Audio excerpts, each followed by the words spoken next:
Capítulo 151.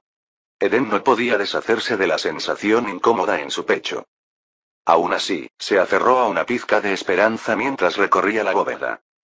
Razonó que el comandante de la flota, calculador como era, no sería tan tonto como para matar a individuos tan valiosos como los herederos de la familia Govendi. Para asaltantes como él, el linaje de una dinastía de comerciantes independientes era tan valioso como su orden de comercio. Sus instintos resultaron ser correctos. En una cámara oculta dentro de la bóveda, Eden encontró una cápsula de soporte vital. Mientras oraba en silencio, le dijo a Webby: revise la cápsula. Asegúrese de la seguridad de quienes están dentro antes de abrirla. Webby se conectó al módulo y realizó un escaneo exhaustivo. Padre, el sistema de soporte vital está completamente funcional. Los dos individuos dentro están sanos y listos para despertar. No se trataba de una cápsula cualquiera. Era un modelo de alta gama diseñado para mantener la vida en perfecto estado de éxtasis durante largos periodos. Entonces despiértalos, ordenó Eden, mientras la anticipación crecía en su pecho. Los tubos de nutrientes de la cápsula se retrajeron cuando las luces indicadoras se volvieron verdes. La cámara se abrió con un siseo, liberando una nube de niebla helada. Cuando la niebla se disipó, Eden vio a dos niños acostados dentro. Un niño y una niña, aparentemente de unos 5 años. El niño se movió primero, gimiendo suavemente antes de girarse para ver cómo estaba su hermana. ¿Estás bien, hermana? Hermano. La niña se frotó los ojos, agarrando la mano de su hermano mientras el miedo se apoderaba de su pequeño cuerpo. No tengas miedo. Te protegeré. El niño infló el pecho, recordando las enseñanzas de su padre sobre las responsabilidades de un hombre Govendi: proteger a su familia y a su hermana. Pero su valentía flaqueó cuando su hermana gritó. Se giró para ver qué la había asustado y se quedó paralizado. Un par de siniestros ojos rojos los miraban fijamente, enmarcados por el aterrador rostro de una máscara grotesca. Monstruo. Atrás. Soy muy fuerte. Balbuceó el chico, temblando, pero manteniéndose firme para proteger a su hermana. No. No soy un monstruo. Estoy aquí para ayudar. Eden retrocedió rápidamente, dándose cuenta demasiado tarde de que su máscara de gas experimental podría haber sido demasiado para los niños. La máscara, inspirada en diseños extraterrestres, estaba destinada a intimidar a los enemigos y filtrar toxinas. Pero en esta situación, fue claramente contraproducente. Eden se quitó rápidamente la máscara, la arrojó a un lado y ofreció a los niños su característica sonrisa cálida, gentil y acogedora. ¿Ves? No soy un monstruo. No tengas miedo. He derrotado a los malos que te capturaron. Ahora estás a salvo. Los niños miraron fijamente a Eden y su miedo fue disminuyendo poco a poco a medida que observaban su apariencia. Con su cabello oscuro, sus rasgos afilados y sus ojos bondadosos, Eden irradiaba un encanto casi de otro mundo, un carisma intensificado por su aura divina. ¿De verdad no eres un mal tipo?, preguntó el chico con cautela, todavía nervioso pero claramente menos hostil. Claro que no. ¿Acaso parezco un mal tipo? Eden se irguió, irradiando confianza. Los niños intercambiaron miradas y negaron con la cabeza al unísono. En ese momento, sus estómagos gruñeron al unísono, rompiendo la tensión. La niña se agarró el vientre y hizo pucheros. Hermano, tengo mucha hambre. El estómago del niño volvió a gruñir y se sonrojó de vergüenza. Eden se rió entre dientes y chasqueó los dedos, convocando una esfera flotante de almacenamiento de alimentos a su lado. La esfera se abrió, revelando una selección de platos recién preparados, desde salados hasta dulces. Estas delicias, elaboradas por los mejores chefs de Spire, se veían y olían como si recién hubieran sido preparadas. Los niños se quedaron mirando con los ojos muy abiertos cuando el aroma llegó a sus narices. ¿Quieres comer algo?, preguntó Eden, cogiendo un bollo humeante. ¿Este es realmente bueno? La niña dudó, pues su educación como noble la frenaba. Pedir comida le parecía inapropiado. Finalmente, murmuró: ¿Puedo tomar un poco, señor? Claro. Eden sonrió con cariño. Pero primero, tienes que ser educado. Llámame tío. La niña dudó antes de decir suavemente: ¿Tío? Mejor así. Los niños educados son los mejores, dijo Eden, entregándole el panecillo y dándole una palmadita en la cabeza. Come despacio, ¿vale? No te atragantes. Volviéndose hacia el muchacho, Eden levantó una ceja. El niño estaba claramente dividido entre su orgullo y su hambre. Yo también quiero uno, tío. Exclamó finalmente, tragándose su orgullo a cambio de comida. Buen chico. Rió Eden, alborotando el cabello dorado del niño antes de entregarle un moño. También les proporcionó jugo de fruta, observando con satisfacción cómo los dos comían vorazmente. La comida y el trato amable de Eden hicieron maravillas. Los niños le tomaron cariño rápidamente y lo llamaban tío con creciente familiaridad. Al poco tiempo, Eden se enteró de su historia. Los niños eran en realidad los últimos herederos de la dinastía Govendi, una prominente familia de comerciantes independientes. El niño se llamaba Shahin Govendi y la niña Milia Govendi. La historia de la familia Govendi se remonta a la Gran Cruzada, cuando el propio emperador les concedió su orden de comercio. Habían prosperado en la frontera, estableciendo un próspero reino de comerciantes independientes. Pero su ambición los llevó a adentrarse en las peligrosas profundidades de la galaxia, mucho más allá de la ayuda imperial. Su enorme riqueza y posesiones acabaron atrayendo a los tiránidos. Dos flotas enjambre arrasaron sus territorios, aniquilando sus mundos y obligando a los sobrevivientes a huir hacia el espacio imperial. Durante su viaje, fueron emboscados por bandas de guerra del caos, que saquearon y masacraron a los remanentes de Govendi que huían. La familia apenas pudo aferrarse a su supervivencia, siendo su orden de comercio su único tesoro restante. Escondidos en el sector, intentaron reconstruirlo en secreto, pero el desastre golpeó nuevamente. La flota fiscal del gobernador del sector descubrió su presencia. Con el pretexto de cobrar impuestos, el comandante de la flota saqueó las propiedades de la familia y descubrió su secreto. Para asegurar el tesoro, el comandante masacró a casi todos los miembros del linaje Govendi, perdonando solo a los gemelos.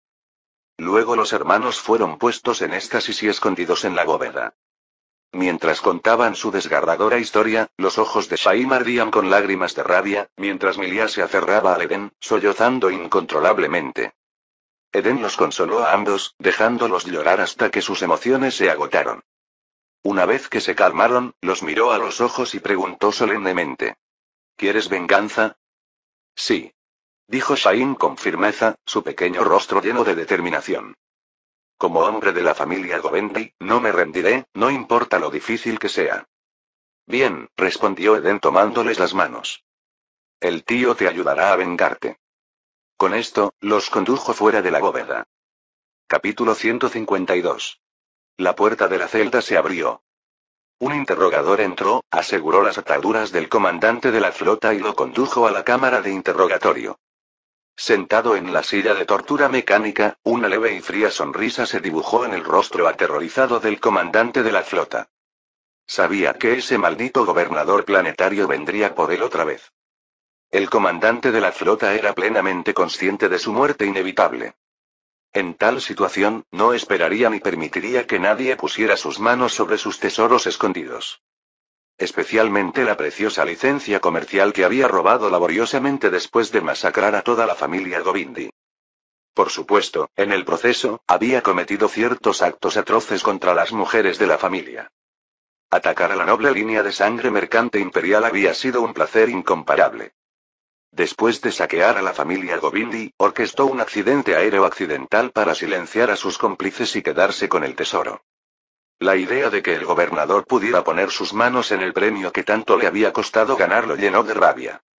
Así, cuando el gobernador llegaba, se veía obligado a revelar el código de acceso único de la bóveda, atrayendo a Tonto a una trampa mortal. Este sería su último acto de venganza, asegurándose de morir sin remordimientos. Maldito idiota, murmuró el comandante de la flota en voz baja. Eden entró en la cámara de interrogatorio rápidamente y con tono impaciente. ¿Lo has pensado bien? Rápido, dime la clave de acceso a la bóveda. El comandante de la flota pensó que el gobernador debía haber encontrado la bóveda. Poniendo cara de resolución, respondió. A menos que me perdones, prefiero morir antes que decirte el código. Necesitaba actuar de manera convincente, disipando cualquier duda que pudiera tener el gobernador y atrayéndolo a caer en la trampa. ¿Perdón? Se burló para sus adentros. En manos de su enemigo, su vida pendía de un hilo. Aunque el gobernador le prometiera un indulto, probablemente lo incumpliera al instante.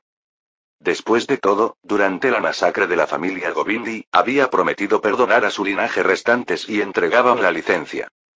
De todas formas todos murieron. Eden preguntó de nuevo, ¿de verdad no vas a hablar? El comandante de la flota se mantuvo firme, moviendo la cabeza en silencio. Reprimió una sonrisa, dispuesto a soportar un poco de tortura antes de revelar el secreto para que pareciera genuino. Suspiró, un hombre tan firme. Eden suspiró profundamente y luego se volvió hacia el interrogador. Parece que no sacaremos nada de él. Mátalo. ¿Qué? La situación estaba muy lejos de lo que el comandante de la flota había anticipado.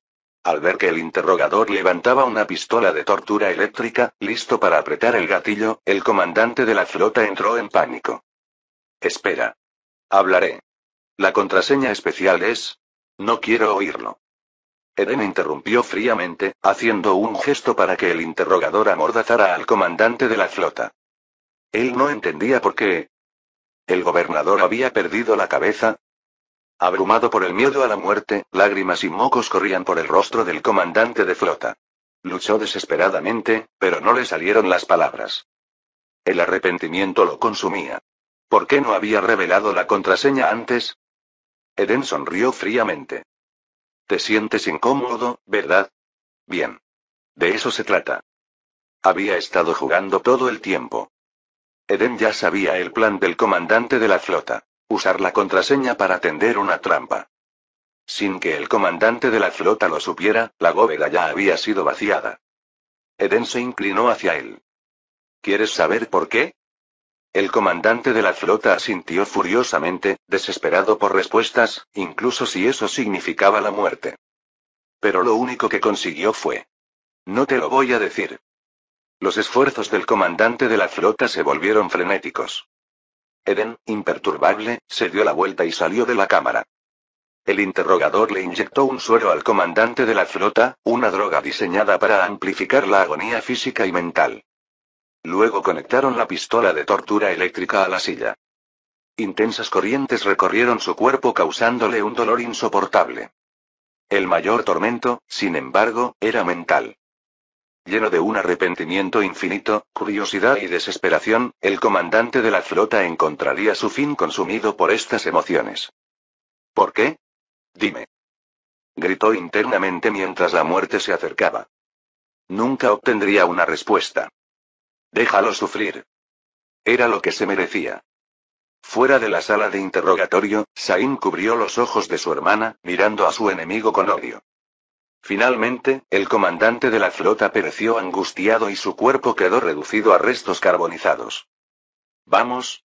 Eden recogió a los hermanos y los sacó de la habitación. En el interior, los interrogadores continuaron interrogando a otros oficiales capturados. Esta operación había dado como resultado casi 2 millones de prisioneros. Los oficiales con rango de teniente o superior serían ejecutados. Los soldados ordinarios y los miembros de la tripulación se distribuirían por todo el planeta para trabajar y contribuir a la construcción de URT. Dependiendo de su desempeño, podrían eventualmente alcanzar el estatus de civiles. 2 semanas después. En Tomor Manor, una casa de baños ampliada y lujosa, la música vibrante del DJ llenó el aire.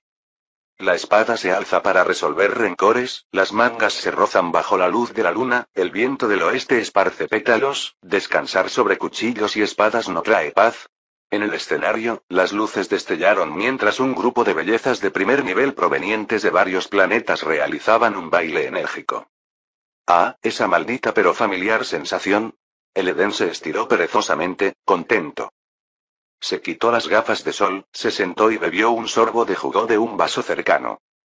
Desde que regresó del puerto espacial, había acomodado el grupo de bellezas de primer nivel de la nave de transporte de población. La mayoría fueron asignadas a la Orden de las Hermanas de Batalla bajo el liderazgo de la virtuosa Maya.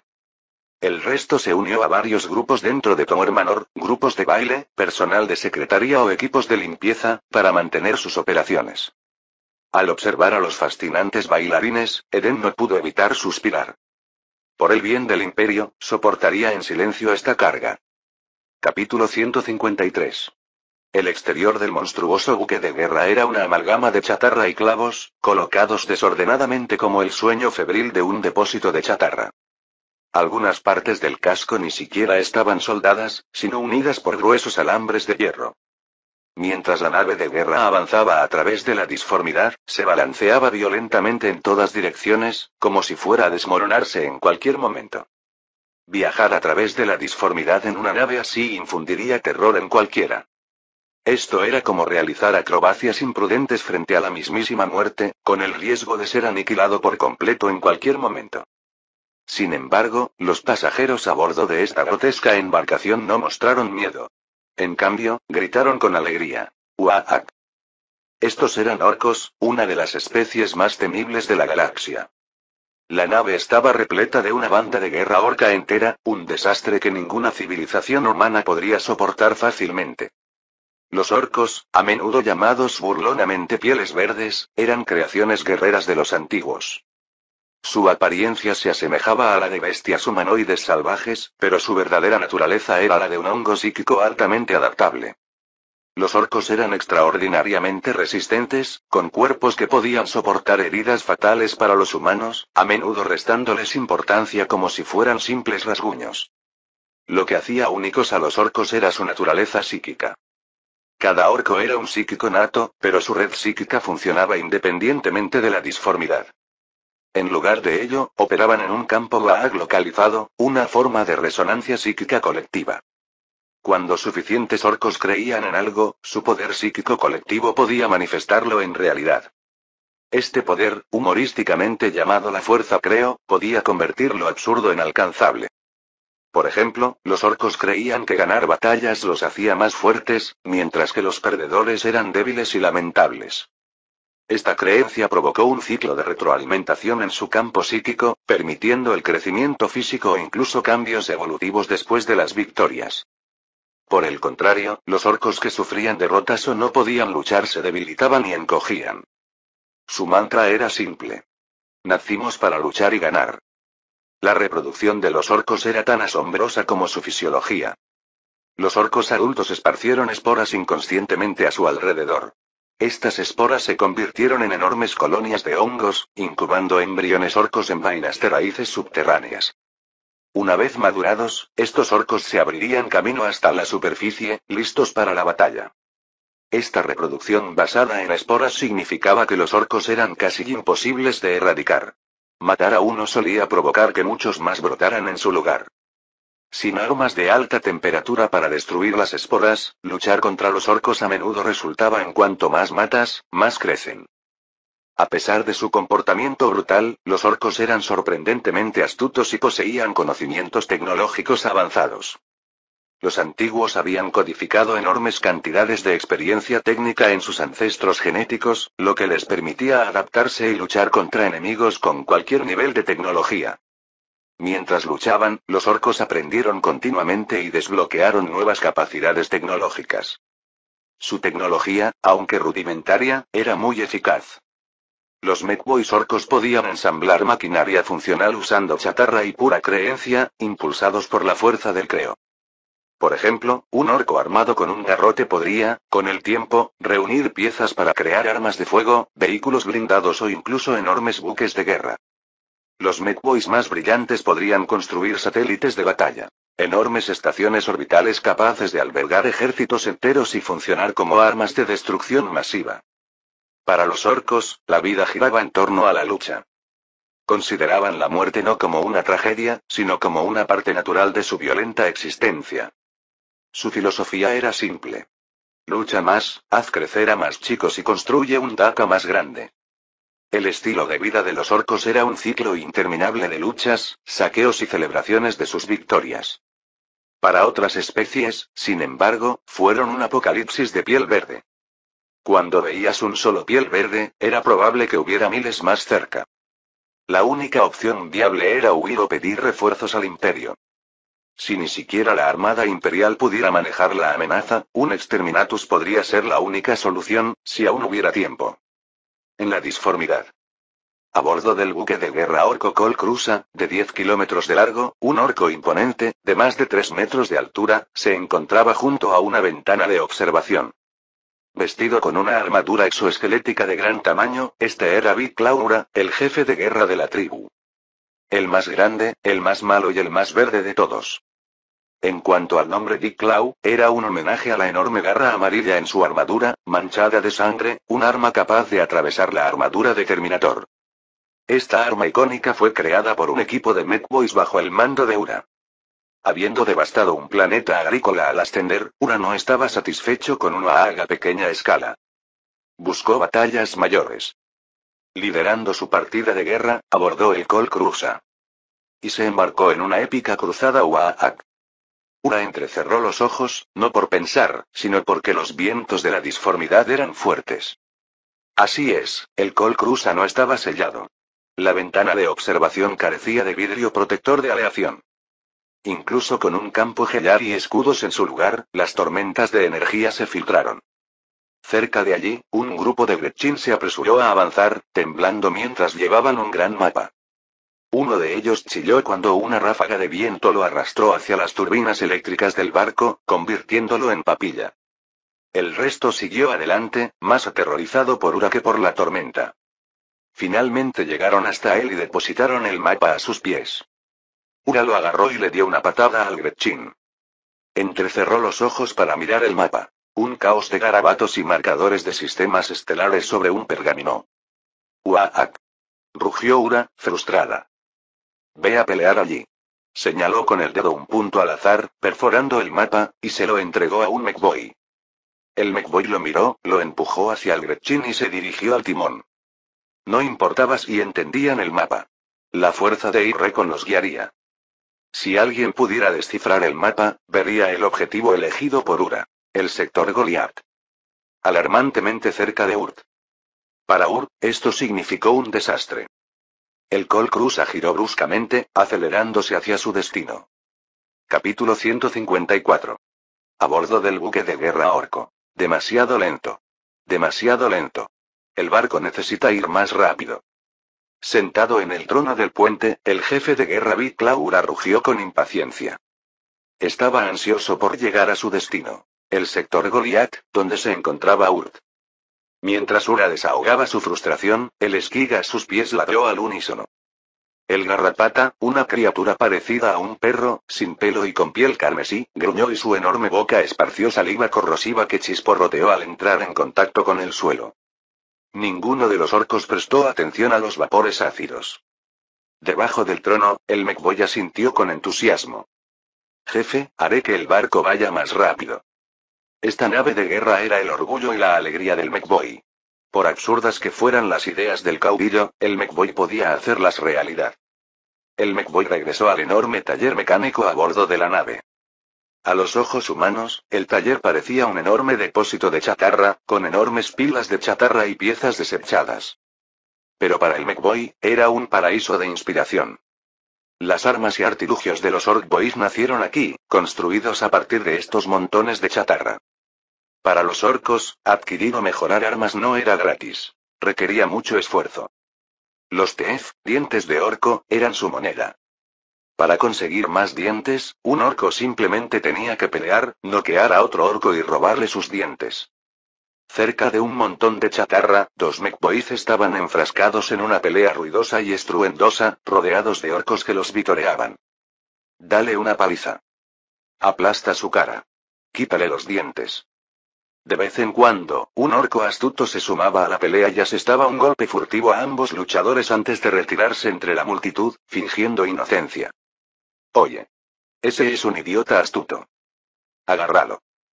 El escurridizo orco fue rápidamente descubierto y acorralado por ambos combatientes, quienes lo golpearon sin piedad hasta que su diente se esparció por el suelo. La imagen del diente golpeando el suelo provocó un frenesí en los orcos circundantes, convirtiendo la pelea uno contra uno en un caótico todos contra todos. Por todas partes volaron piezas de chatarra, martillos, garrotes e incluso trozos de metal. Cualquier cosa podía usarse como arma, y los orcos destrozaban indiscriminadamente todo lo que se movía. Ni siquiera un garrapato que dormitaba bajo el montón de chatarra se salvó. El desconcertado Skin gritó y huyó, con la cola entre las piernas, mientras era arrastrado a la refriega y golpeado con martillos. ¡Uaak! El imponente Mechboy rugió, adentrándose en el caos y golpeando al Mechboy más alborotador con una llave inglesa. Oigan, chicos. De vuelta al trabajo. Los orcos se dispersaron a regañadientes, su entusiasmo disminuyó y regresaron a sus puestos con el ánimo desanimado, como trabajadores que se esforzaban por hacer horas extras interminables. El Mechboy se sentó, rascándose la cabeza. ¿Cómo podría hacer que los motores fueran más rápidos cuando ya estaban funcionando a máxima capacidad? Aumentar la velocidad de una nave que viaja a través de la disformidad no era una tarea fácil. Pero ningún desafío era demasiado grande para el Mechboy. Después de pensarlo un momento, llegó la inspiración. De vuelta al trabajo. El Mechboy bramó, convocando a los Mechboys para que buscaran piezas en los montones de chatarra. Juntos armaron un caldero mecánico gigante. Al inspeccionar el caldero, el Mechboy le dio unos cuantos golpes sólidos con su llave inglesa y asintió con aprobación. Eso servirá. Según la lógica orca, si un Mechboy decía que funcionaba, funcionaba. El caldero mecánico eructó humo negro mientras se encendía y zumbaba suavemente. El Mechboy ordenó a los demás que arrojaran varios materiales al caldero, iniciando una reacción química. El líquido del interior empezó a burbujear y agitarse. El Mechboy removió la mezcla con una larga llave, murmurando para sí mismo. Rojo, necesitamos más rojo, tiene que ser más rojo que la sangre. Bajo su dirección, el líquido se volvió de un rojo vibrante, casi cegador. La pintura más roja imaginable. Satisfecho, Mechboy declaró que su último avance técnico fue un éxito. Esta pintura roja impulsada por Waag aumentaría la velocidad del barco en un 30%. La pintura se vertió en grandes cubos y se llevó a la sala de máquinas, donde los Mechboys la untaron sobre los motores. Cuanto más rojo, más rápido. A medida que los motores fueron recubiertos con la pintura roja brillante, su rendimiento aumentó, impulsando el buque de guerra de velocidades sin precedentes. El Col Crusa se lanzó a través de la disformidad a una velocidad vertiginosa, ahora capaz de llegar al sector Goliath incluso antes. Para Ur, esto significó un desastre. Esta banda de guerra orca se originó en un mundo agrícola de baja tecnología, pero sus encuentros con civilizaciones avanzadas les permitieron asimilar rápidamente nuevas tecnologías. Con el tiempo, podrían volverse lo suficientemente poderosos como para rivalizar incluso con los tiránidos o los demonios del caos. Si esta banda de guerra llegara al sector Goliath, su incesante reproducción y adaptación tecnológica podrían conducir a la aniquilación total del cúmulo estelar. De vuelta en el puente, el jefe de guerra Big Claura sintió la aceleración de la nave y dejó escapar un rugido eufórico. ¡Uaak! Los vamos a machacar. Los demás orcos repitieron su grito y sus cánticos de guerra sacudieron la nave. ¡Uaak! ¡Uaak! Mientras tanto, en la sala de máquinas, dos Mechboys notaron los restos de pintura roja. Rascándose la cabeza, recordaron que el jefe les había ordenado que lo usaran todo. Al ver el generador del campo gellar de la nave, su escudo protector de curvatura, se les ocurrió una idea. Eso necesita rojo. Sin dudarlo, arrastraron el balde y pintaron el generador de un rojo brillante, cubriendo por completo su capa azul original. Sin que ellos lo supieran, mientras pintaban, tenues chispas de color púrpura crepitaban en el generador. Tenía un parecido sorprendente con la energía Warp. Capítulo 155. Dos Mechboys gruñeron mientras pintaban el motor del campo protector con nuevas capas de pintura. Cuando se vació el cubo de pintura azul, símbolo de suerte, la capa exterior del motor quedó completamente cubierta con una nueva capa roja, un color sinónimo de velocidad para los orcos. Bajo la influencia de esta pintura roja única, el motor del campo protector comenzó a funcionar a una velocidad aún mayor y el campo de energía externo que rodeaba la nave brilló más. Sin embargo, ningún orco prestó atención a estos cambios. Después de terminar su trabajo, los dos Mechboys dejaron sus herramientas y se apoyaron contra la carcasa del motor para descansar. Pronto, se vieron envueltos en una acalorada discusión sobre quién era más fuerte. Gork o Mork. Los orcos adoran a dos dioses. Gork, que es brutal pero astuto, y Mork, que es astuto pero brutal. La diferencia clave radica en su enfoque.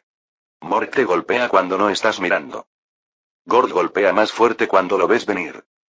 Como los propios orcos a menudo no pueden distinguir entre ambos, dichos debates suelen terminar en peleas. Y así, los dos Netboys comenzaron a pelear.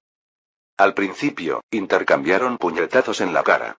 Luego, empezaron a desmontar componentes mecánicos cercanos para usarlos como armas improvisadas. Lucharon con gran entusiasmo. De repente ZZZZT. El motor del campo protector chispeó violentamente con ráfagas de electricidad.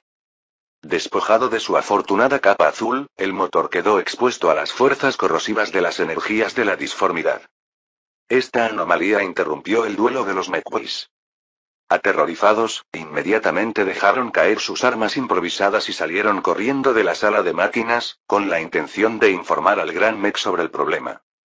Pero ya era demasiado tarde. Antes de que pudieran salir de la sala de máquinas, el motor del campo protector emitió una columna de humo negro y se apagó por completo. ¡Guau! Con el motor apagado, el campo protector que rodeaba la nave orca desapareció. Sin el escudo, la nave de guerra fue violentamente golpeada por las caóticas tormentas de energía de la disformidad. Peor aún, los puntos débiles del casco del barco comenzaron a romperse. ¡Uaaak!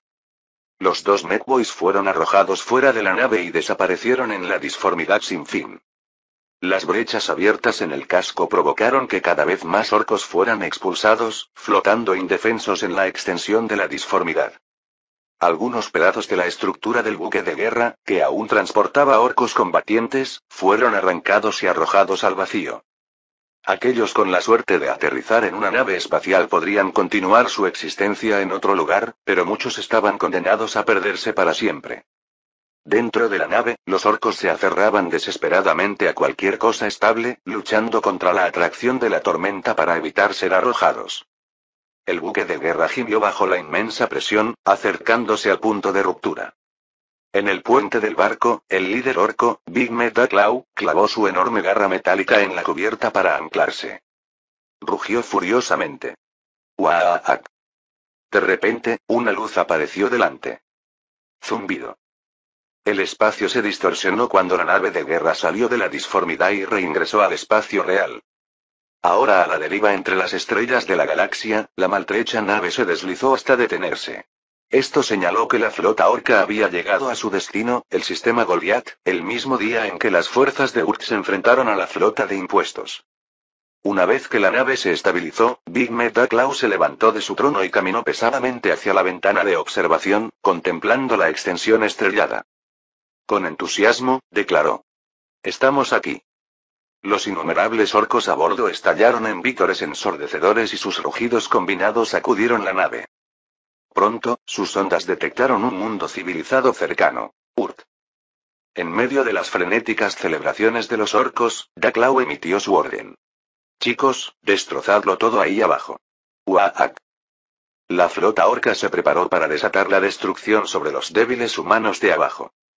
Pero en el momento siguiente, ¡uaaak! Daclaw se quedó paralizado, abrumado por una intensa sensación de fatalidad inminente. Su cuerpo tembló y su escudo personal cobró vida. Un destello cegador de luz de plasma estalló en su visión.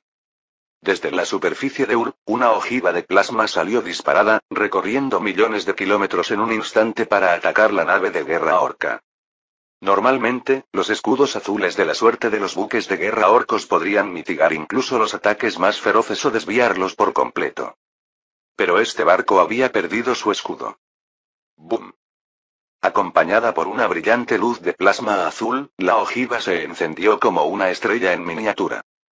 El calor inimaginable vaporizó todo lo que se encontraba dentro del radio de la explosión, distorsionando ligeramente el espacio mismo. La ojiva, disparada desde el cañón Nova Sagrado de Kaul, destruyó la flota orca en un único ataque accidental, sin dejar rastro de su existencia. A medida que el calor se disipaba, una única garra metálica amarilla flotaba en el vacío hacia un planeta primitivo. Medio mes después, Urt. Afuera de la prisión negra de la Inquisición, Kaul se tambaleaba, sus brazos mecánicos estaban flácidos por el cansancio.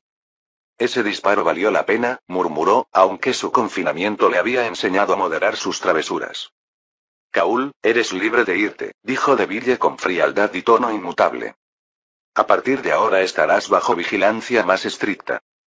Kaul puso los ojos en blanco pero no respondió al hombre sin sentido del humor, murmurando para sí mismo sobre la opresiva Inquisición. Cuando Kaul salió, su energía regresó. ¡Wow! El gran Kaul es libre. Levantó las manos y algunos apéndices mecánicos hacia la Inquisición, señalándolos con el dedo medio. Pero al notar que DeVille lo observaba desde atrás, Kaul rápidamente se retractó de su gesto y se rascó la cabeza tímidamente. No queriendo pasar otra temporada en la prisión negra, sabiamente decidió dar marcha atrás, por ahora. DeVille, sin embargo, no tenía tiempo para las travesuras de Kaul. Los informes sobre rastros del caos en la subcolmena B-146 requerían su atención inmediata. Mientras DeVille y su séquito armado partían hacia su transporte, Kaul sonrió y comenzó a llenar los foros con anuncios de su regreso, desafiando a Moss a una competencia de bebidas de combustible y complaciéndose en su adicción reprimida a Internet. Poco después, la inspiración lo golpeó. Sabía exactamente cómo utilizar esa tecnología de silicona herética para resolver un problema importante del gobernador. Con sus planes establecidos, Kaul sonrió. Es hora de conseguir financiación importante, o debería decir, explosiones de oro. Capítulo 156. Kaul se rió entre dientes con picardía mientras marcaba el comunicador del gobernador. Una vez realizada la conexión. Hola, gobernador. Kaul inmediatamente cambió a un tono adulador / de perro faldero. Sí, tengo algo importante que informar. Cuando llegó el momento de conseguir financiación, Kaul sabía que debía mantener una actitud respetuosa hacia su benefactor hasta que los fondos estuvieran asegurados. Al fin y al cabo, esto era profesionalismo. Oficina del gobernador, Spire State. Impresionante. Esta tecnología tiene un valor considerable. Asegúrate de entregar resultados rápidamente, le indicó a Kaul con la voz tranquila de Eden. Con una leve sonrisa, añadió. La prisión negra no es un lugar agradable, ¿verdad? Te sugiero que tengas más cuidado en el futuro. Intenta no volver a caer allí. En el otro extremo, la confianza de Kaul era palpable. No es nada. Solo una prisión oscura, nada que pueda perturbar al gran Kaul. En todo caso, estar en la prisión me dio la inspiración para esta idea perfecta. Los labios de Eden se crisparon levemente mientras respondía. Ya veo. No te preocupes, tendrás más oportunidades en el futuro. Kaul rápidamente se dio cuenta del subtexto y retrocedió. No. No me refería a eso, gobernador. Pero ya era demasiado tarde. Hacer clic. Eden finalizó la llamada. Con su control total sobre Eden había expandido enormemente la influencia del pequeño sol. Sin embargo, este era ahora el límite. El sistema religioso existente había sido aprovechado al máximo su potencial y el crecimiento de la población tomaría años. Esto significaba que, a corto plazo, ya no podía satisfacer las ambiciones de Eden.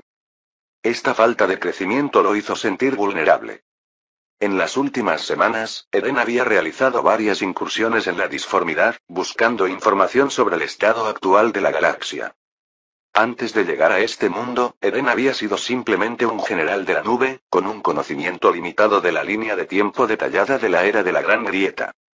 Las tormentas de disformidad habían cortado a de los canales externos de información. Lo único que Eden sabía era que estaba en el lado oscuro del Imperio. Más allá de eso, estaba ciego. Para garantizar su seguridad y planificar sus próximos movimientos, Eden necesitaba determinar su posición en la línea de tiempo y el estado de la galaxia. Después de gastar una cantidad significativa de energía de la esperanza, finalmente obtuvo información fragmentada de la disformidad. Eran los primeros días de la Gran Grieta. La cruzada Indomitus, liderada por el regente Guilliman para recuperar los sectores oscuros del Imperio, aún no había comenzado. A partir de esto, Eden dedujo que el gran primarca, el 13º hijo del emperador, permanecía en éxtasis dentro del santuario de Macrange, el mundo santuario. Guilliman había estado dormido durante 10.000 años sin señales de despertar, todavía. Esto, desde la perspectiva de Eden, era una buena noticia. Eso significaba que tenía una breve ventana para fortalecer su poder. Cuando Guilliman finalmente despertara y empuñara la espada llameante de su cruzada, la galaxia caería en el caos. Los primarcas caídos, las fuerzas del caos y las amenazas Xenos surgirían con mayor intensidad. Los fuegos de la guerra consumirían la galaxia, arrastrando incluso a los propios dioses del caos a la contienda. Se perderían innumerables vidas y mundos enteros quedarían destruidos. En su estado actual, Eden apenas podría sobrevivir a las consecuencias de tales conflictos, y mucho menos prosperar. Para tener una oportunidad en el campo de batalla galáctico, necesitaba volverse más fuerte, antes de que el caos lo invadiera todo. Din. La solicitud de financiación de Kaul llegó. Sin dudarlo, Eden la aprobó mediante su consola mecánica. El concepto de tecnología de disfraz basada en silicio de Kaul presentó una solución prometedora para desafíos clave. Esta innovación podría mejorar significativamente las capacidades de Ron e impulsar el desarrollo del pequeño Sol. El crecimiento del poder basado en la fe dependía de dos caminos. Expandiendo la población planetaria. Ampliar la influencia territorial conquistando e integrando más mundos. Ambos requirieron tiempo y un progreso constante. Ron imaginó un tercer camino. Enviando seguidores fanáticos para infiltrarse en otros mundos y difundir su fe. Esta fe estaría ligada al culto al emperador, asegurando su viabilidad dentro del imperio. La estrategia consistía en aprovechar a los peregrinos que veneraban al emperador pero que también difundían historias de un salvador profetizado, una figura hecha a medida de la imagen del Edén. La historia del Salvador elegido por el emperador iría ganando terreno poco a poco, generando fe y enriqueciendo al pequeño Sol. Además, Eden podría interceptar parte de la fe del emperador, fortaleciéndose aún más. El plan requería fanáticos que fueran devotamente leales al emperador pero que también adoraran al Edén como un santo o deidad. Los Heredar, con sus mentes interconectadas, eran los candidatos ideales. Casi todos ya eran fervientes seguidores de Ron.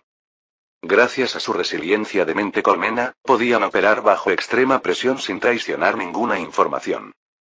Sin embargo, su apariencia física representaba un obstáculo importante.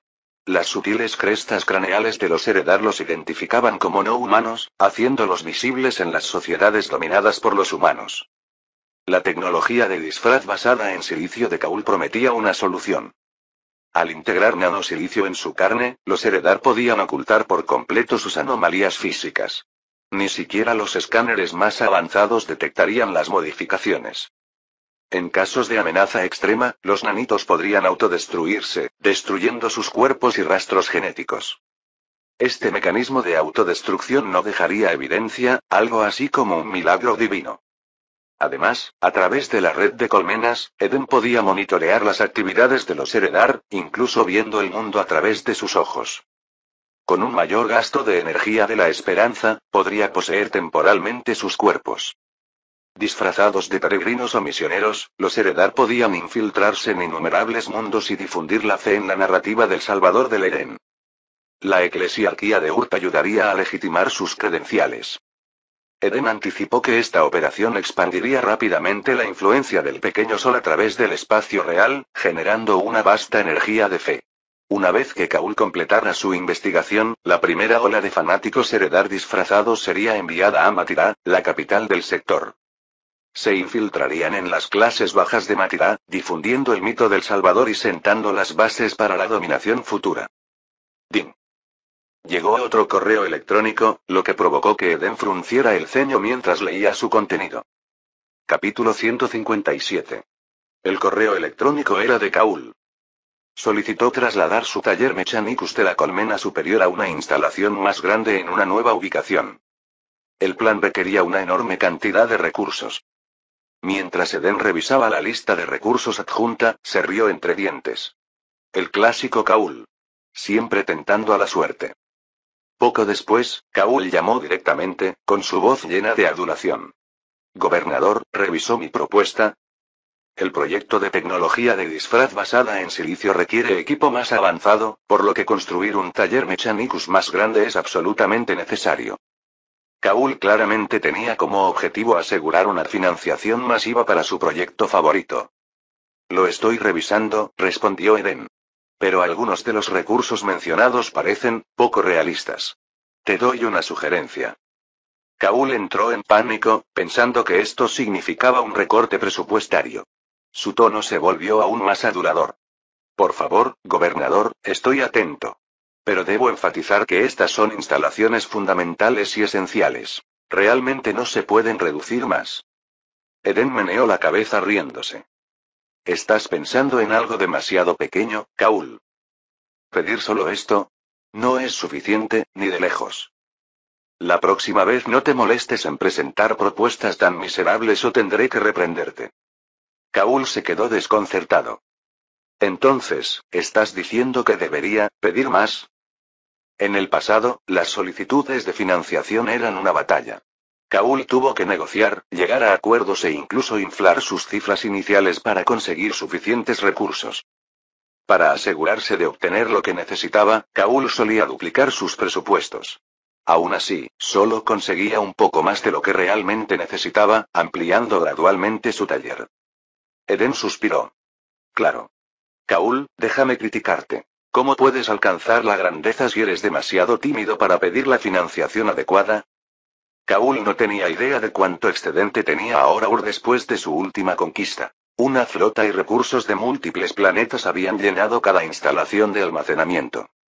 Los minerales sobrantes fueron arrojados cerca de las afueras de la colmena, formando una montaña literal de mineral refinado. Eden estaba ansioso por consumir estos recursos rápidamente y mejorar la fuerza de Urt. Con la campaña de Matirá en marcha, Urt solo no podía conquistar la capital del sector. Matirá era casi 3 veces el tamaño de Ur, con docenas de ciudades colmena y una población de billones de habitantes. Incluso con el acorazado clase Dream, tomar la infraestructura bien defendida de Matirá requería mucho más que una sola nave. El objetivo de Eden no era destruir Matirá sino integrarla y gobernarla. Para lograrlo, necesitaba una armada poderosa, un ejército de tierra y un capítulo de Adeptus Astartes completamente operativo. Todo esto requirió una extensa infraestructura industrial. Centros de entrenamiento, fábricas de vehículos y plantas de fabricación de armas. La propuesta de Kaul fue un paso en la dirección correcta. Con un gesto de la mano, Eden no solo aprobó el plan de reubicación de Kaul, sino que también aumentó significativamente los recursos solicitados. El taller de Kaul había sido durante mucho tiempo una monstruosidad en la colmena superior. Chocaba con la estética arquitectónica de la colmena, arrojaba humo negro y con frecuencia experimentaba explosiones. Otras instalaciones de investigación planteaban riesgos similares para la seguridad y la estética. Así, Eden asignó una vasta parcela de tierra cerca de la ciudad colmena para construir una ciudad del Omnisia para el Adeptus Mechanicus. Tanto Kaul, el archimagos de las máquinas, como Moss, el sabio biólogo, serían reubicados allí, junto con todas las demás instituciones de investigación. Este enfoque centralizado mejoraría la gestión y facilitaría la colaboración. Dejad que esos expertos en tecnología se pongan a hacer lo que quieran, pensó Eden. En la nueva ciudad también se establecerían oficinas administrativas del Ministerio del Interior, el Departamento de Logística y la Inquisición. Después de despedirse, Eden finalizó la llamada con una simple instrucción. La aprobación está hecha. Tramita los detalles con Bayev. Kaul miró la solicitud de recursos aprobada y sintió una punzada de arrepentimiento. Si lo hubiera sabido, habría pedido más. Curioso, revisó la propuesta aprobada de Moss. Las instalaciones del Biologis Savant eran varias veces más grandes que el taller planeado por Kaul, situado justo al lado. El centro de la ciudad del Omnisia se dividiría en 2 zonas. Una para investigación biológica y genética, y otra para ingeniería mecánica. El conocimiento de que las instalaciones de Moss serían más altas, más grandiosas y más prominentes que las suyas hirió profundamente a Kaul. A pesar de todos sus años de cuidadosa acumulación de recursos, el único pedido de Moss lo había superado. Kaul gimió de frustración. Mi visión era demasiado estrecha. De regreso a su oficina, Eden emitió más órdenes de reubicación a Bayev. Además de los talleres y las instalaciones de investigación del Mechanicus, todas las fábricas y granjas de la colmena superior se trasladarían a zonas designadas en la colmena inferior. Estas instalaciones, construidas originalmente por necesidad durante la rebelión, ya no podían satisfacer las crecientes necesidades de Urt. Además, su proximidad a zonas residenciales dificultaba su gestión. Todas las fábricas y granjas se reconstruirían en la colmena inferior, lo que permitiría una administración unificada. También se reubicarían zonas residenciales comunes como Black Coal Street. En el futuro, la colmena superior albergaría exclusivamente de Spire State, sede del Ministerio del Interior, la Eclesiarquía, la Inquisición y la Academia Leal, vivienda para funcionarios, alumnos de la Academia y ciudadanos nobles. La colmena superior sufriría importantes ampliaciones y mejoras ambientales, entre ellas vegetación en toda la ciudad, arquitectura artística, jardines frente al lago. Con el tiempo, cuando el pequeño sol se hizo más fuerte, un tenue resplandor dorado envolvió la colmena superior, impregnándola de un aura de santidad divina. Esta transformación convertiría la colmena superior en un lugar sagrado, atrayendo recursos y reverencia de toda la galaxia. Con el tiempo, se convertiría en la ciudad de los sueños, un faro de poder, la máxima aspiración de innumerables almas y un paraíso en las estrellas. Estos planes formaban parte del Plan Decenal de Ur, una iniciativa integral para la construcción y el desarrollo del planeta. El objetivo era convertir rápidamente los vastos recursos de Urt en fuerza, permitiendo la conquista de las estrellas. Capítulo 158. El plan decenal esbozaba docenas de importantes proyectos de construcción, incluida la expansión de puertos espaciales, el establecimiento de astilleros y la construcción de instalaciones para la fabricación de armas. Un aspecto crítico del plan era el desarrollo militar, que abarcaba fuerzas como la Guardia Imperial, Adeptus Astartes, Adeptas Sororitas, tropas de asalto y la Armada. El capítulo de Adeptus Astartes, en particular, progresaba rápidamente. La investigación en ingeniería biológica se encontraba en sus etapas finales, con ensayos humanos a pequeña escala para mejoras genéticas ya en marcha. El enfoque de Urt hacia la organización militar era mucho más eficiente que el del Imperio. En el Imperio, las instituciones militares operaban de forma independiente, cada una con sus propios procesos de reclutamiento, objetivos y logística. Esto generaba ineficiencias y, en el caso de los capítulos de marines espaciales, fomentaba una autonomía excesiva. Muchos capítulos actuaban como reinos independientes, con sus propios mundos natales y cadenas de suministro autosuficientes. Esta autonomía aumentaba la probabilidad de rebelión, como la historia había demostrado repetidamente. Por el contrario, las Fuerzas Armadas de Urt estaban unificadas bajo el Departamento de Guerra, lo que garantizaba una coordinación fluida y un apoyo mutuo. Cada división tenía el propósito mayor de apoyar al Salvador, Eden, con roles distintos en lugar de una superioridad jerárquica. Esto agilizó la comunicación, centralizó el mando y eliminó las rivalidades interdepartamentales. Las fuerzas principales incluían soldados de asalto. Fuerzas terrestres, comandadas por Arie.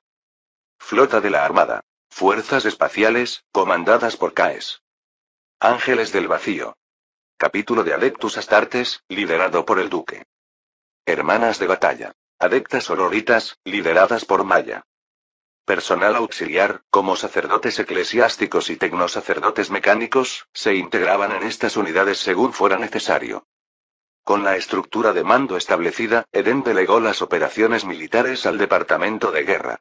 Este gestionó todo con eficiencia, lo que le permitió centrarse en la planificación estratégica. Después de revisar sus informes, Eden señaló: los soldados de asalto se estaban expandiendo rápidamente, tanto la infantería estándar como los soldados de asalto de élite. La Armada, bajo el mando de Caes, todavía estaba organizando personal y renovando buques de la flota de defensa dados de baja. Las Hermanas de Batalla, bajo el mando de Maya, estaban diversificando sus órdenes. Las nuevas órdenes no militantes incluyeron Orden de Curanderos, compuesta por cirujanos, médicos y enfermeras. Orden de Administración, asesorar y servir a funcionarios de alto rango, investigadores y familias nobles. Orden Lingüística, especializada en la traducción de dialectos imperiales y en el estudio de lenguas xenos. Los Ángeles del Vacío, liderados por Duque, se sometían a mejoras genéticas. El progreso era prometedor, con tasas de mortalidad notablemente bajas durante el proceso de aumento. Satisfecho con el progreso, Eden decidió dejar estas tareas a los expertos. El control de Eden sobre Urt era incomparable. Mediante la red psíquica y el sistema de rangos ciudadanos, podía dar órdenes con una eficacia sin precedentes. Por ejemplo, Eden podría dar órdenes directamente a una obrera específica en la colmena inferior. La IA garantizaría que la orden secreta se entregara discretamente. Este nivel de autoridad hizo que Eden fuera similar a una deidad, con todo el territorio sometido a su voluntad. Está bien, ya es suficiente trabajo por hoy. Después de revisar algunos documentos más, Eden se estiró y apagó su cogitador. Gobernador, su té de la tarde, anunció Linda, la doncella jefa, al entrar. Las criadas colocaron un lujoso juego de té sobre la mesa y luego se marcharon, dejando a Eden para que se relajara. Los estándares culinarios de la finca Spire se habían mejorado recientemente. Una granja especializada suministraba ahora las frutas, verduras, carnes y especias más frescas, todas de una calidad excepcional. El Instituto Agrícola perfeccionó constantemente sus técnicas para producir cultivos y ganado más resistentes, de mayor rendimiento y más sabrosos. Linda estaba detrás de Eden, masajeándole suavemente los hombros. Su tarea favorita.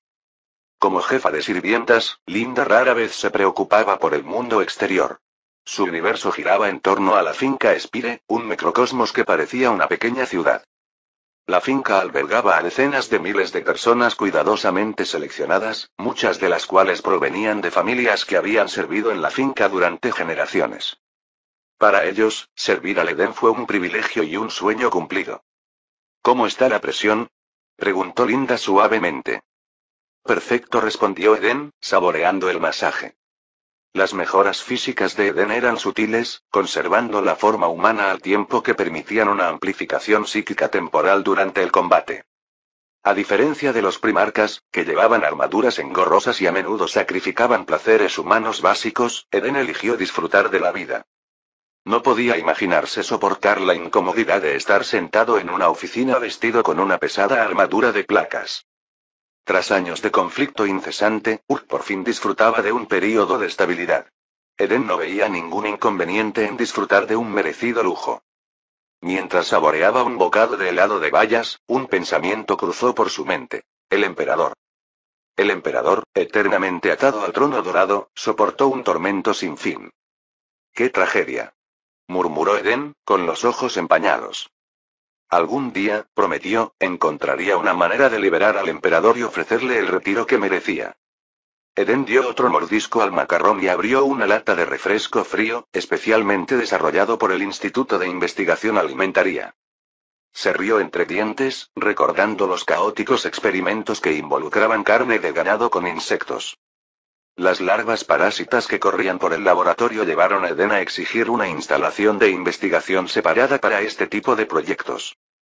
No quiero que salten parásitos de mi refresco, pensó con un escalofrío. Después de terminar su comida, Eden se recostó en el sofá un rato antes de levantarse. Es hora de un paseo. Decidió visitar la Academia Leal y observar el futuro de Urt. Capítulo 159. Eden viajaba en su aerodeslizador, pasando junto a majestuosas estatuas y edificios sagrados.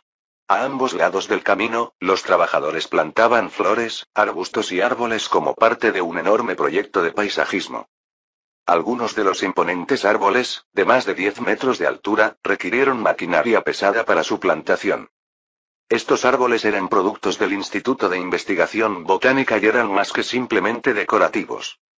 El instituto había aprovechado la energía del pequeño sol a través de conductos especializados, utilizándolo para cultivar plantas e incluso infundirles sus propiedades únicas. Estas plantas exhibieron una leve resistencia a la contaminación, un testimonio de las primeras etapas de su investigación. Cuando Eden se enteró por primera vez de estos acontecimientos, quedó asombrado. Nunca había imaginado que la energía del pequeño sol pudiera tener efectos tan transformadores. Las implicaciones para la agricultura fueron enormes. Mayor resiliencia y mayores rendimientos. Sin embargo, el desarrollo de cultivos relacionados aún estaba en marcha. Eden solo podía esperar éxito en el futuro cercano. No pudo evitar imaginar sus futuros títulos. Dios de la fertilidad y el crecimiento, Señor de la vida. En verdad, él era un salvador, un sol dorado en la disformidad. Debido a los altos costos, el primer lote de plantas especiales se plantó exclusivamente en la finca Spire. Gradualmente, se extenderían por la colmena superior y más allá. Esta iniciativa de paisajismo fue solo uno de muchos proyectos a largo plazo. Mientras el aerodeslizador avanzaba a toda velocidad por Triumphal Avenue, pasó bajo un enorme arco de roca volcánica, una reliquia de color rojo intenso de una era pasada. Con decenas de metros de altura, el antiguo arco muestra las marcas del tiempo. Sus orígenes se remontan a la era feudal anterior al Imperio Gong. Más allá de Spire State, la ciudad parecía un sitio de construcción en expansión, con los sonidos de maquinaria pesada llenando el aire. La transformación de la colmena superior estaba en pleno apogeo. Muchos edificios imponentes mostraban marcas de demolición de color rojo brillante de varios metros de altura. Eden miró los carteles y reflexionó. La demolición es buena. Solía soñar con que demolieran mi vieja y destartalada casa. Ahora, después de pasarme la noche jugando a Warhammer, aquí estoy. El proyecto de demolición encontró poca resistencia. Incluso las familias desplazadas de sus hogares no tuvieron quejas. Muchas estaban llenas de alegría. Estas familias recibieron una compensación sustancial en créditos, suficiente para aliviar sus luchas durante décadas. Algunos de ellos alcanzarían el estatus de ciudadanos mucho antes que los trabajadores comunes, asegurando un futuro mejor para sus descendientes. Si bien algún día podrían recordar la vida en la futura tierra sagrada de la colmena superior, por ahora, celebraban la oportunidad de un nuevo comienzo.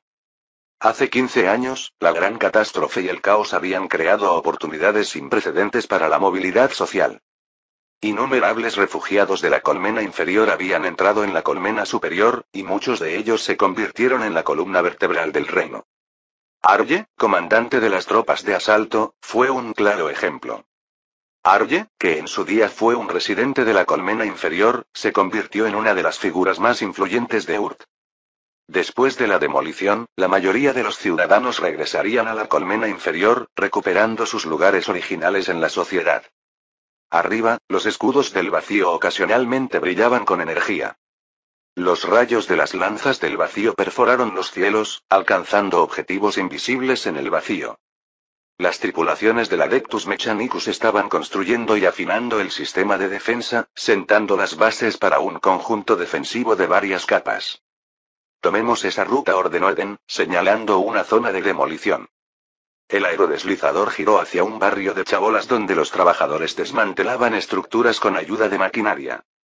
Al contemplar el lugar familiar, Eden se sintió abrumado por la emoción. Su primera inspección del territorio, acompañado por Vallev, lo había traído hasta aquí. En aquel entonces la gente vivía en extrema pobreza y hambre. Muchos no podían permitirse ni siquiera una comida diaria de almidón de cadáver y a menudo morían de hambre en las calles.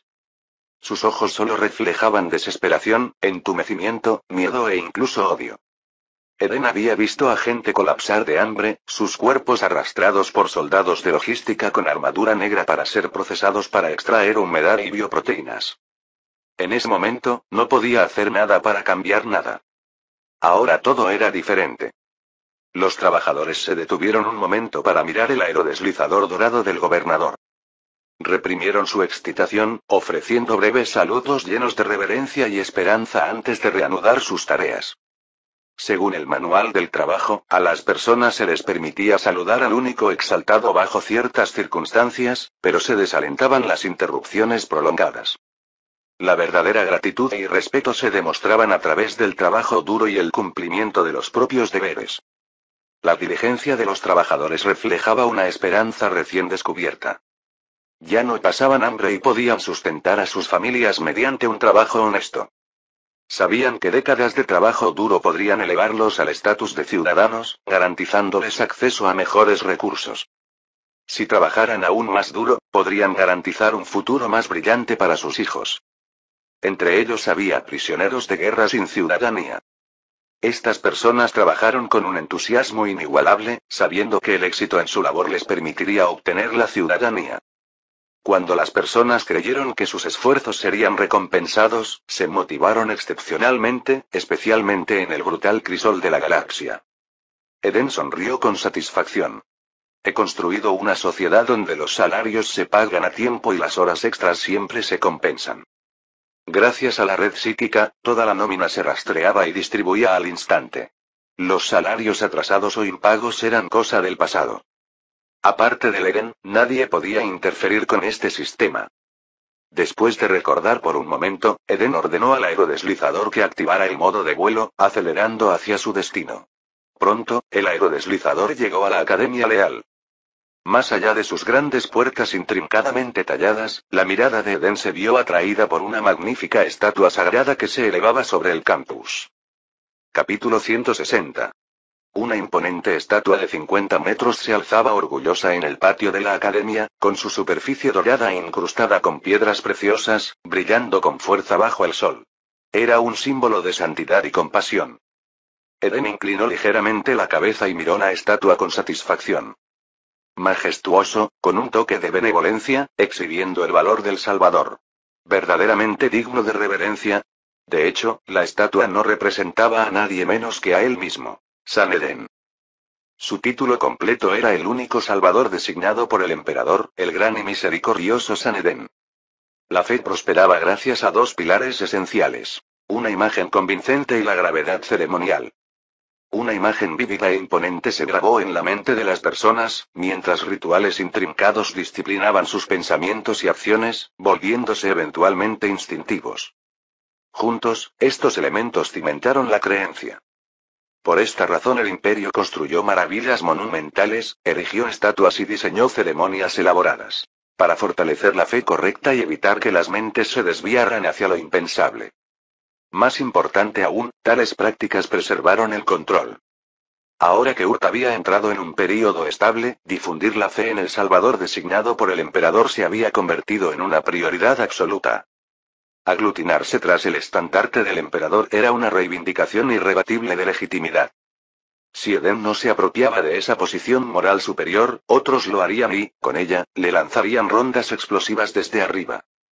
De este modo, Eden se aseguró de poseer tanto la rectitud como el poder, lo que permitió a Urt prosperar en la sombría galaxia. Sin embargo, quedaba una cuestión delicada: equilibrar la fe en el emperador con la fe en el Eden como salvador. Después de numerosas pruebas, Eden encontró una solución. La imagen del emperador seguiría siendo suprema pero abstracta, carente de forma específica. Por ejemplo, encima de la estatua del Eden había un sol sagrado radiante, que simbolizaba al emperador. El emperador guió al Salvador por su camino divino, uniendo sus propósitos pero manteniendo la distinción. Al otro lado de Ur, fuera de las iglesias y zonas selectas, eran las estatuas del Eden, no las del emperador, las que adornaban el paisaje. Según el códice eclesiástico, dondequiera que apareciera la estatua del Eden, el sol sagrado debía acompañarla, simbolizando su unidad inseparable. Este modelo de doble fe abordó las complejidades de la propagación de la fe. Por supuesto, tal doctrina corría el riesgo de entrar en conflicto con la eclesiarquía de Terra y otros cultos imperiales. Pero los enfrentamientos ideológicos eran inevitables. La propia eclesiarquía estaba plagada de cismas, a menudo resueltos mediante debates físicos que dejaban al bando contrario, inoperante. En última instancia, la supervivencia dependía de la astucia y la fuerza. Eden confió en el obispo Doni para manejar estas disputas, especialmente porque el fogoso anciano parecía ansioso por enfrentarse al establishment eclesiarcal. Cuando el aerodeslizador se acercó a la estatua, Eden fue recibido por Baruch, el subdirector de la Academia Leal e hijo de Bayef. Bayef, como director, se había dedicado a la administración interna tras contribuir a la fundación de la Academia. Las operaciones diarias quedaron en manos de Baruch. Baruch permaneció de pie respetuosamente y con actitud cautelosa. Gobernador, bienvenido a la Academia. Eden salió del coche y miró a Baruch. Su cabello había retrocedido considerablemente desde su último encuentro, prueba de sus dificultades. Al observar la estatua y sus alrededores, Eden asintió con aprobación. No está mal. Lo has hecho bien. La filosofía de liderazgo de Eden era simple: elogiar generosamente a menos que hubiera errores. El rostro de Baruch se iluminó de orgullo y señaló un vehículo turístico de la Academia. Permítame mostrarle los alrededores, gobernador. La visita de Eden no tenía ninguna agenda particular. Simplemente quería inspeccionar el progreso de la Academia. El estatus de la Academia Leal había crecido considerablemente y ahora servía como la principal incubadora de talentos de Urt. Desde la infancia, formó a los estudiantes para convertirse en élites en diversos campos. La academia ocupaba una quinta parte del terreno de la colmena superior, un área equivalente a una ciudad enorme. Teniendo en cuenta la arquitectura multicapa del mundo, el espacio utilizable real rivalizaba con el de una nación pequeña. Aunque todavía estaba en expansión, la academia ya había establecido su estructura fundamental. A diferencia de su contraparte imperial, la Academia Leal de Urt era independiente. En el imperio, estas academias dependían de la eclesiarquía, que adoptaba huérfanos y los sometía a un duro entrenamiento. La Academia de Urt, sin embargo, aceptaba no solo huérfanos, sino también hijos de nobles, funcionarios y personas con talento. Era un centro educativo integral, una institución emblemática del planeta. Bajo la bandera de la academia funcionaban docenas de escuelas especializadas que albergaban a decenas de millones de profesores y estudiantes. Entre las escuelas destacadas se incluyen Academia Adeptus Astartes, Academia del Ejército, Academia Naval, Academia de la Hermandad, Academia Administrativa, Academia de Construcción Mechanicus, Academia de Biogenética, Academia de Programación de Redes Psíquicas. Cada escuela ofrecía formación especializada para producir talentos específicos. La academia consumía aproximadamente el 10% de los recursos totales de Ur, lo que refleja su importancia. Mantenía fuertes vínculos con importantes instituciones y a menudo invitaba a altos funcionarios y dirigentes a enseñar. A los graduados se les garantizaba colocación en organizaciones relacionadas, eliminando el riesgo de desempleo. Los estudiantes excepcionales obtuvieron el estatus de ciudadanos incluso antes de graduarse, y los más talentosos ingresaron al círculo íntimo de poder de Urt. El riguroso sistema de eliminación de la academia garantizaba que solo los mejores tuvieran éxito. Para minimizar las bajas, Eden implementó una regulación que limita las muertes relacionadas con el entrenamiento al 5%. Los estudiantes expulsados se enfrentaron a la vergüenza social por desperdiciar una oportunidad tan dorada, con repercusiones que se extendieron a sus familias. Mientras el vehículo turístico recorría la enorme academia, Eden se maravilló de su escala. Este podría ser el escenario de una novela clásica de academia, reflexionó. En una historia así, el protagonista, un perdedor rebosante de talento, pasaría las pruebas de la academia, sorprendería a sus compañeros y destacaría en los torneos. La gran final incluiría una agotadora evaluación de graduación en la colmena inferior, supervisada por las élites. Nuestro protagonista saldría victorioso, deslumbrando a los espectadores y asegurando un futuro heroico. Eden se rió entre dientes al pensarlo. Después de inspeccionar los edificios clave de la academia, Eden solicitó observar una clase. Pronto, llegó a un aula donde una hermana de batalla estaba enseñando una lección titulada Lealtad y Virtud. Fin del capítulo 160.